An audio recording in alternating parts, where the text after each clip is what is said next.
Bonsoir. Je m'appelle Martin De Villers, je suis développeur chez Dashlane. Pour commencer, je me suis dit, je vais partager mon expérience avec le Gradle Kotlin, hein. Apparemment, ce truc de ce soir. Je l'ai utilisé sur des petits projets de librairie qu'on utilise dans le gros projet de l'application.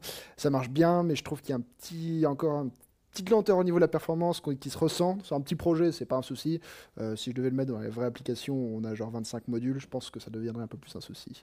C'est mon avis. Donc je dirais je suis plus middle ground. On l'a utilisé, c'est quand même vachement cool, hein. Je dis pas le contraire, genre l'autocomplétion, le fait de pouvoir aller vers les fonctions, suivre les classes et tout, c'est quand même c'est un game changer. Et quand ils ont réglé ces petits soucis, clairement, je suis d'accord, Groovy, il dégage. Voilà. Mais c'est pas pour ça que je suis là. Je suis là pour vous parler des coroutines et des cycles de vie sur Android. Donc ça va quand même être un peu plus Android que ce que Yacine vous a fait.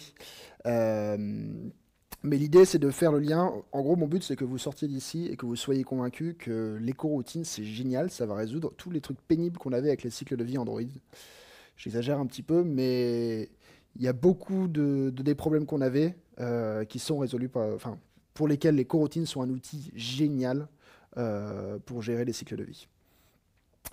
Donc en fait, la présentation va suivre un peu ça. Je vais parler de cycle de vie, je vais parler de coroutine, puis je vais parler de cycle de vie et de coroutine. Du coup, ça va pas mal parler aussi des nouvelles lib Android X, certaines qui sont encore en alpha et qui font très bien le lien entre les deux.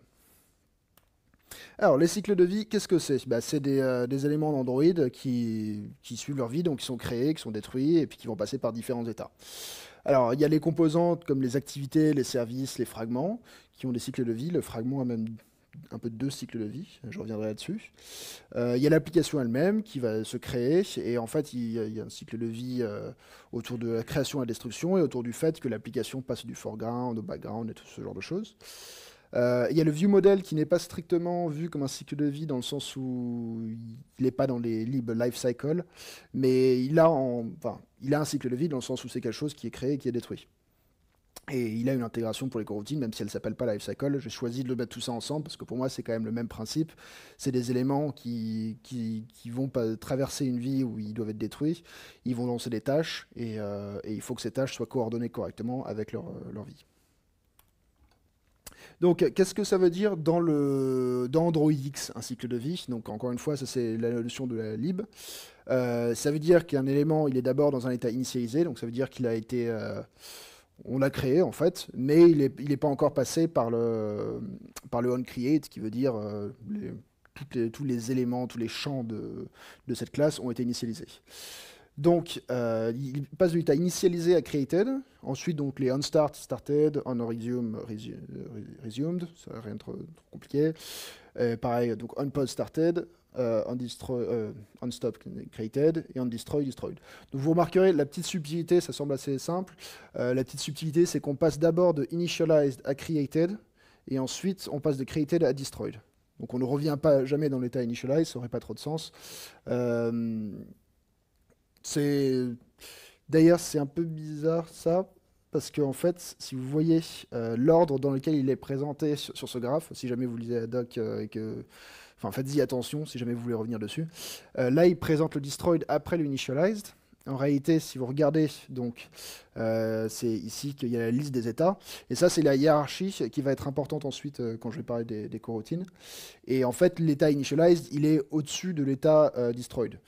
On considère qu'on est après, enfin, on n'est jamais dans l'état destroyed au début, on rentre dans l'état initialized et on finit dans l'état destroyed. Donc c'est plutôt cet ordre-là qui est celui à retenir, plutôt que celui qu'on voit sur le graphique.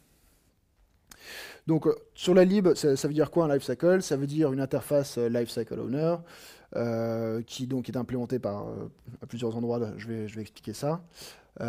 Cette interface, donc, elle fournit un lifecycle qui est quelque chose qui a un état, tout simplement. Donc l'état, c'est l'un de ceux qui sont décrits en bas et l'un de ceux que je montrais avant, et qui fournit les capacités pour observer les changements d'état. Donc on a des événements qui correspondent à toutes les transitions possibles entre les états.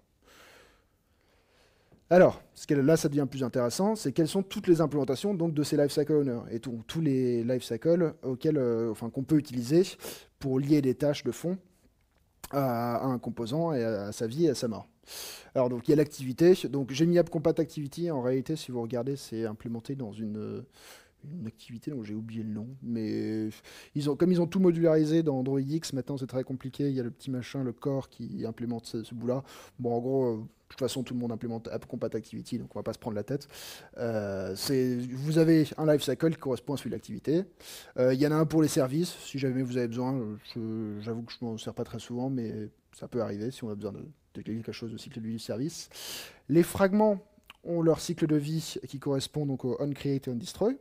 Et ils ont un deuxième cycle de vie qui correspond à leur vue. Donc c'est pour ça que je disais ils en ont deux. Donc c'est onCreateView, onDestroyView. Donc c'est intéressant si jamais on veut détacher un fragment et puis le réattacher et tout ce genre de choses. Donc pour ça, il y a le Fragment Lifecycle Owner qu'on obtient par getViewLifecycle Owner en appelant ça sur le fragment.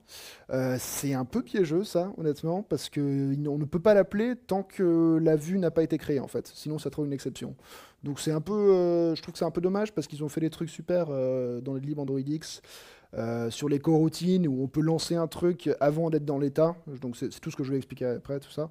Mais là, ils ont fait un truc où il faut quand même savoir un peu l'état dans lequel on est avant d'aller chercher le truc qui permet de connaître l'état. Donc c'est un peu dommage. À utiliser avec précaution, je pense. Et le Process Lifecycle Owner, donc c'est celui qui correspond à l'application. Donc c'est un singleton. Il est un petit peu particulier celui-là parce qu'il va jamais dans l'état destroyed. Il va... En fait, en même temps, l'état destroyed, c'est l'application a été détruite, donc il n'y a plus grand-chose à faire. Mais ils auraient quand même pu, je pense, le lier aussi au ondestroyed, la classe application éventuellement. Mais c'est pas le cas. Donc il va juste permettre de savoir, en fait, les onStart et onResume, de savoir si l'application passe est visible ou passe dans le background. Et il me semblait que... Ok. Et donc le dernier lifecycle, comme je disais, c'est en gros celui, finalement j'avais pas fait de slide, je crois l'avoir fait, c'est donc les view models qui en gros ont un lifecycle qui est beaucoup plus simple. Le view model, il est créé, bon, il n'a pas vraiment d'état, donc il implémente pas l'interface, mais son cycle de vie tel que je vais en parler, c'est juste il est créé et tant que son onClear n'a pas été appelé, on peut dire qu'il est en vie. C'est plus simple comme dit. Bon, maintenant on va parler de coroutine. Alors j'espère que vous avez quand même des bases de coroutine. Je ne vais pas revenir sur ce que c'est qu'une suspend function et tout ce genre de choses. Je reviens quand même sur quelques concepts fondamentaux. Donc, quand on veut utiliser les coroutines, on part d'un coroutine scope. C'est l'élément qui est au cœur de toute la lib coroutine, kotlinx.coroutine. Le coroutine scope, c'est juste quelque chose qui fournit un coroutine contexte. Et le coroutine contexte, c'est juste quelque chose qui comporte 4 éléments, plus éventuellement d'autres si on veut. C'est assez extensible, donc on peut rajouter ses propres éléments dans le coroutine contexte. C'est quand même assez rare. À titre indicatif, je sais que j'ai vu une lib Kotlinx pour le logger qui rajoute un élément de log, d'indication de log dans le contexte. Mais bon, revenons sur les éléments importants. Donc les deux premiers, ceux qui nous intéressaient le plus. Le dispatcher, qui va déterminer sur quel thread vont tourner les coroutines et qu'est-ce qui se passe quand on atteint ce qu'on appelle des suspension points, qui sont en gros des moments où il y aurait un callback. D'ailleurs, c'est traduit par un callback dans le code Java généré, mais les moments où la coroutine a un moment où elle doit s'arrêter pour demander genre comment est-ce que je continue, pour simplifier. Donc le dispatcher, c'est le premier élément très important. Et le job qui va gérer tout le cycle de vie, donc toute l'annulation de la coroutine, et donc qui va nous intéresser beaucoup avec tous les cycles de vie. Après, il y a deux autres éléments qui sont standards, qui est la gestion d'exception et le nom de la coroutine, mais on ne va pas s'y intéresser. Enfin, si ça vous intéresse, la doc pourra vous l'expliquer. Alors, donc, qu'est-ce qu'on fait avec ces scopes? On les utilise pour lancer les coroutines. Donc, j'ai montré les deux builders les plus connus, qui sont Launch et Async. Il y en a d'autres. Il y a les flows. Je ne vais pas rentrer dans tous les détails.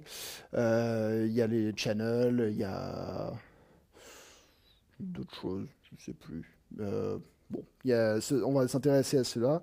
Et donc, ils vont s'appeler toujours sur un scope. Et donc, quand ils sont appelés sur le scope, ils vont utiliser le dispatcher, le job du scope. C'est ça qui va nous intéresser. Maintenant, on rentre dans ce qui nous intéresse vraiment, c'est le fait que les cycles de vie, on peut les lier à un scope. Et ça, c'est fait avec une lib de Android X qui fournit une extension sur les lifecycles qui permet d'avoir un coroutine scope. Donc ça, la lib exacte, J'ai oublié la référence pour la mettre dans Gradle. Euh, Android X, Lifecycle Coroutine, je crois. Quelque chose comme ça. Donc, qu'est-ce qui va se passer? Quel est ce scope mystérieux qui sort de nulle part, qui est fourni par un lifecycle? Ça, c'est très intéressant. Alors, il va avoir un job. C'est un supervisor job, donc c'est un job qui a une gestion des exceptions un peu particulière. L'intérêt, c'est qu'en fait, si une coroutine échoue en ayant comme parent un supervisor job, elle va pas produire l'échec de toute l'arborescence des jobs. Euh, mais surtout, il a un lifecycle. Enfin, l'annulation de ce supervisor job est liée au lifecycle, comme je vais expliquer. Et elle a un dispatcher aussi, ça c'est quand même important de le noter. Ils ont fait le choix de forcer le dispatcher avec le coroutine scope qui est fourni par Lifecycle. Et ils l'ont changé récemment pour passer de dispatcher.main à dispatcher.main.immediate dans la dernière alpha. À voir si ce choix se maintient, comme c'est en alpha, ils peuvent très bien revenir dessus. C'est un choix de toute façon qui peut toujours être discutable. Si vous n'avez pas suivi la différence entre celui sans le immediate et celui avec, alors dans les deux cas, ça va tourner sur le main thread. Mais si vous avez bien suivi sur Android, donc il y a un looper on peut poster des messages qui vont être exécutés sur le main thread. Le immediate, la différence, c'est qu'il ne va pas toujours poster sur le looper, parce qu'il va regarder si on n'est pas déjà sur le main thread. Et si c'est le cas, il va juste exécuter le code tout de suite. Donc dans tous les cas, ça va tourner sur le main thread. Mais le danger du immediate, c'est qu'on a du code qui peut se retrouver, dans certains cas, on l'appelle sur le main thread, et du coup, il s'exécute tout de suite. Et dans un autre cas, il est exécuté après un certain délai. Donc ça peut créer un peu des race conditions un peu dangereuses. Donc moi, je trouve que dispatcher.main, j'ai jamais eu de problème à poster toujours les trucs sur le looper. Généralement, il n'y a pas de délai problématique. Oui, ça fait qu'elle ne va pas s'exécuter tout de suite, s'exécute un peu plus tard. Bon. On verra si ça reste comme ça, mais en tout cas, c'est important de le savoir pour les risques que je viens de mentionner. Et maintenant, comme je disais, le job qu'on obtient avec ce coroutine scope du lifecycle, ce qui est de très fort, c'est qu'il va être il va être actif que quand le cycle de vie est au minimum dans Initialized. Et si vous vous rappelez, je vous avais dit que Destroyed, c'est le seul qui est plus petit, enfin plus faible dans l'ordre que Initialized. Donc une fois que le composant sera détruit, on aura le job qui sera annulé. Et donc toutes les coroutines seront annulées d'un seul coup. Et ça, c'est quand même quelque chose de génial. Il faut s'arrêter un moment pour le dire et pour s'en rendre compte. Avoir quelque chose comme ça qui nous permet juste de lancer une tâche en lui filant un petit paramètre et ensuite tout seul, dès que l'activité, on la quitte ou quoi que ce soit, toutes les tâches qui étaient liées à l'activité sont annulées, c'est très très puissant. Donc c'est pour ça que j'avais mis dans le titre, j'avais mis le cycle de vie et les coroutines et j'ai mis les deux font la paire. Pour moi, c'est vraiment deux choses qui vont très très bien ensemble. Mais il y a plus. Ils n'ont pas juste rajouté la petite extension pour avoir un coroutine scope à partir d'un lifecycle. Ils ont rajouté des extensions sur le lifecycle coroutine scope. Parce qu'en fait, le coroutine scope, il implémente une interface qui hérite de coroutine scope, donc il rajoute des choses en plus. Ils ont rajouté launch when created, launch when started, launch when resumed. Alors, qu'est-ce que ça veut dire? Ça veut dire que les coroutines qu'on lance avec ça ne vont être actives que quand on est au moins dans l'état défini à la fin de la méthode. Et le reste du temps, elles ne seront pas annulées, elles seront suspendues. Donc ça utilise un dispatcher spécial qui va continuer de tourner sur le main thread. Et en parlant, d'ailleurs, je n'ai pas regardé s'il avait le comportement de immediate à vérifier. Mais en tout cas, donc ça ne va pas annuler. Donc si on lance le launch when resumed, on peut le lancer à n'importe quel moment. C'est là où je disais qu'ils ont fait un truc assez puissant. On peut lancer dans onCreate un truc launch when resumed. La coroutine ne va pas tourner tant qu'on n'est pas dans l'état resumed. Là, elle va se mettre à tourner, elle va tourner. Et si on a un onPause, à ce moment-là, le dispatcher, dès qu'on atteint un point de suspension, donc c'est une méthode marquée avec suspend, n'importe laquelle, à ce moment-là, il va s'arrêter, il va garder la coroutine de côté, et tant qu'on ne repasse pas dans resumed, ça ne tournera plus. Et après, ça reprendra son cours. Et donc pareil, started, c'est pour le start-stop, et created, c'est pour create destroy. Donc c'est quelque chose de très très puissant qui permet de lier tout de suite l'exécution d'une coroutine au fait que le composant soit dans un état donné.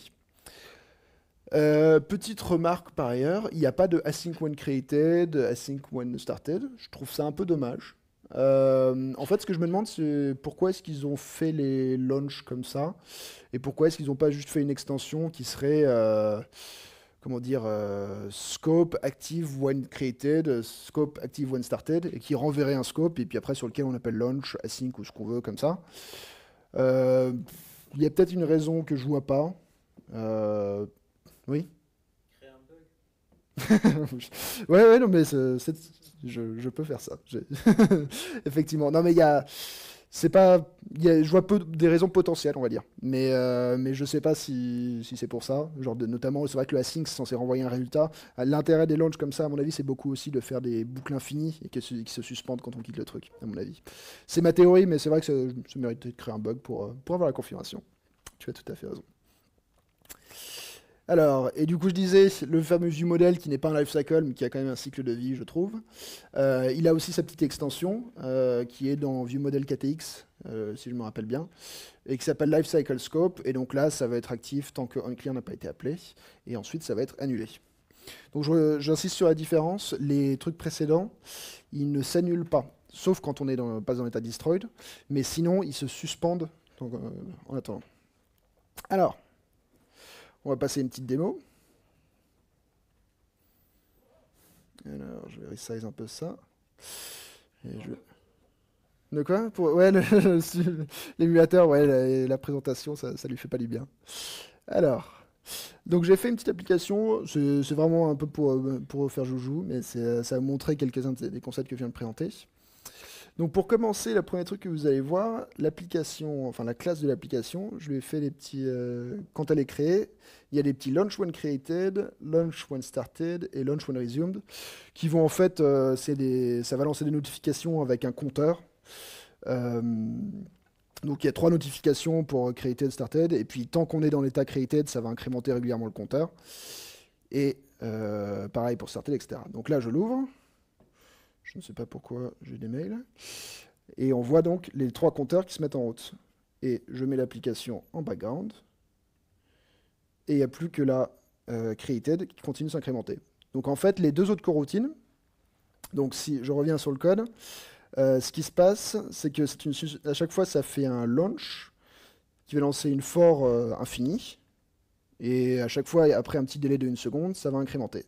Et donc là, l'application étant dans le background, on est stopped et paused.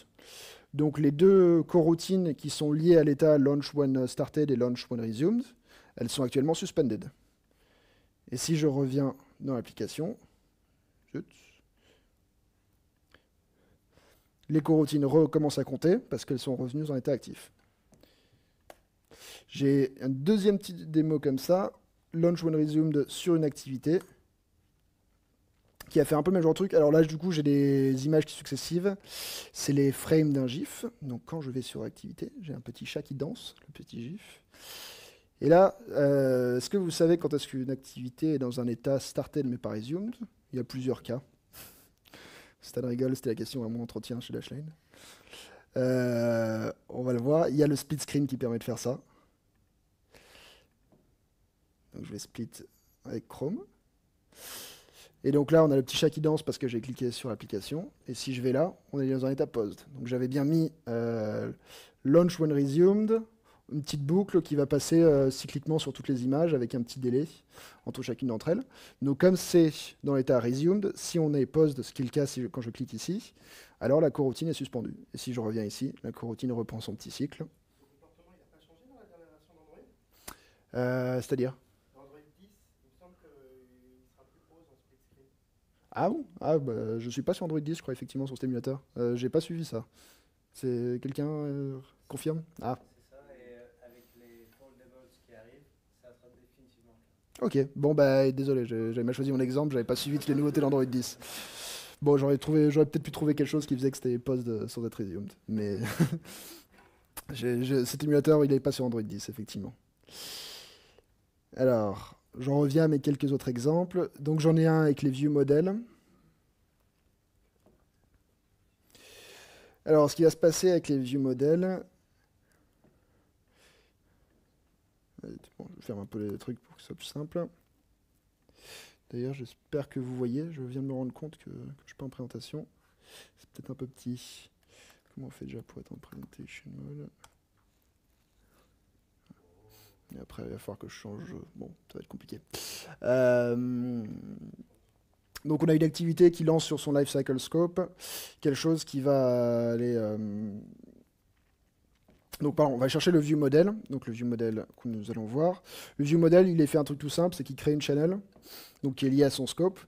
Il envoie dessus régulièrement un entier, donc on incrémente un compteur, un peu comme ce qu'on avait pour les notifications. Et donc l'activité, tant qu'elle est en vie, elle va écouter la channel et à chaque fois qu'elle reçoit un élément, elle va l'afficher. Donc quand on va dedans, on a le petit compteur. Et ce qui est intéressant, c'est donc le view model, comme vous le savez, il est détruit seulement, enfin il reste en vie pardon, quand l'activité est détruite et recréée par des changements de configuration. Donc si je fais une rotation, l'activité, elle, va être détruite et recréée. Donc la coroutine qui s'occupait d'afficher à chaque élément reçu la valeur du compteur, elle a été complètement arrêtée, et puis ensuite il y en a une nouvelle qui a été relancée, mais la coroutine qui s'occupait de faire tourner le compteur, elle est liée au cycle du view model, donc elle a continué de tourner en fond. Et en revanche, si je reviens en arrière, là il y a les deux qui sont détruites. Et dernier petit exemple, donc je vais quitter le presentation mode, attends, changer, c'est avec les fragments aussi. Donc là, il y a une petite activité avec deux compteurs pour les fragments, pour la vue et pour le cycle de vie par défaut du fragment. Et si je vais dedans, donc si j'ajoute mon fragment, donc là il a une vue, c'est un carré. Donc les compteurs se mettent en marche. Maintenant, je vais retirer le fragment. Et attendez, je vais vous montrer quand même le code du fragment. Le fragment, qu'est-ce qu'il fait? Quand il est initialisé, il lance un truc sur son lifecycle scope, donc il s'occupe d'aller chercher l'activité et de mettre son texte, pareil, à un compteur qui s'incrémente. Et quand il crée la vue, il lit quelque chose au cycle de vie de la vue. Et pareil, il incrémente l'autre compteur. Donc si je retire le fragment, je le rajoute, qu'est-ce qui se passe? Il y a le compteur de la vue qui est réinitialisé, puisqu'on a recréé une nouvelle vue, mais l'autre n'est pas reparti. Donc c'est bien ce que je dis, c'est pour montrer un peu le truc dont j'avais parlé au début, c'est qu'il y a une différence entre les launch when resumed. En fait, il y a une différence entre le launch when created et le launch. Le launch, quand on arrive à l'état destroyed, la coroutine est annulée. C'est le même fragment, tout ça, mais la coroutine a été complètement annulée. Si j'avais fait launch when created, alors il aurait été suspendu quand on serait passé dans l'état destroyed, et ça aurait été relancé quand on serait repassé dans l'état created. Et donc si on fait des rotations aussi, je reviens, je fais ça. Fragment activity. Si j'ajoute le fragment, si je fais une rotation, en revanche, le fragment va être détruit et recréé, donc les compteurs repartent comme on peut s'y attendre. Voilà, c'était quelques petites démos pour montrer un peu tous les trucs, mais en pratique, ce qu'il faut surtout retenir, donc là, au-delà des timers et tout ce genre de choses, c'est que c'est un outil extrêmement puissant pour lier des tâches à la vie d'un composant.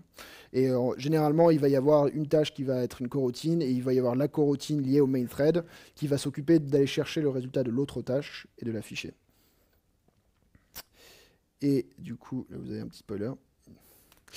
Et là où je voulais en venir, c'était... Enfin, là où je voulais en venir, pardon. Il y a juste un petit truc que je voulais rajouter qui me semble assez important. Alors, c'est une pratique qui, de mon expérience, permet d'éviter pas mal d'erreurs. C'est de dire que quand on va chercher le résultat d'une coroutine, on va faire un await ou quelque chose comme ça. Généralement, il faut essayer de le faire de manière à ce qu'on attende le résultat d'une coroutine qui est plus large. Donc là, ce que vous avez pu voir, l'activité attendait le view model. C'est pour ça que j'ai fait une channel pour que ce soit vraiment, on puisse faire un await dessus. C'est pas quelque chose d'obligatoire. Ce n'est pas un principe approuvé. C'est un principe qui me semble bon. Mais toujours essayer de dire, le truc que j'attends ne va pas être annulé. C'est moi qui vais être annulé avant lui. Et donc comme ça, on évite des espèces de bugs bizarres où il y a le truc qui est annulé, du coup il faudrait en lancer un autre, on ne sait pas trop ce qui se passe.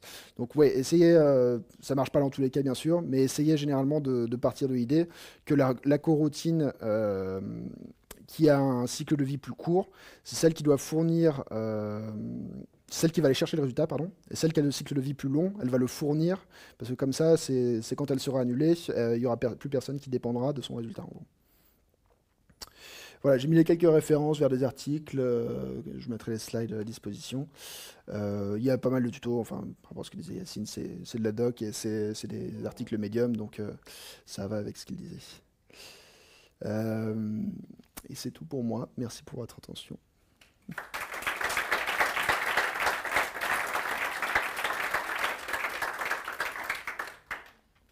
Y a-t-il des questions?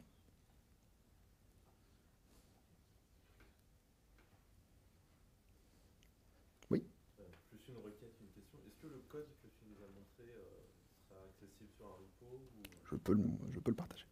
Je ferai ça. Oui.